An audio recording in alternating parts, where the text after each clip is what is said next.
Whether you're completely new to Bubble or you're looking to level up your Bubble building skills, there really is no better way to do it than the interactive building experience that we offer exclusively in our Bubble Black Belt community on Skool.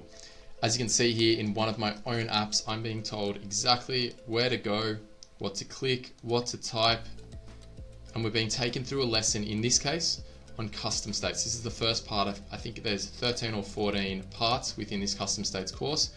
And as you can see, we're being told exactly what to do. We've got instructions on the side here. At any time, I can pause this lesson. I can go off and do my own things within my own app. I can turn off this experience as a whole, or I can tweak things throughout the lesson to fit my needs. And this is a really, really cool way to learn Bubble. As I mentioned, it's an exclusive bit of content that we've got within our Bubble Black Belt Skool community.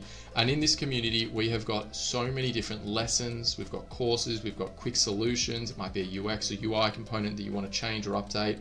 We've even got things like building a side navigation menu. There is so much content in here. We're putting out 3 to 5 new pieces of content in the form of interactive building experiences and videos every single day. So if you're interested in learning Bubble from scratch or leveling up your Bubble game, then there is no better place to do it than the Bubble Black Belt community on Skool.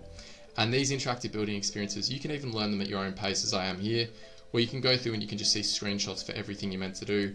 And if you do it this way, we've got some great notes throughout the course that sort of talk you through everything you're doing and explain why you're doing it. And it really is the ultimate way to level up your Bubble building skills or accelerate your learning on the platform. Hopefully we'll see you in the community.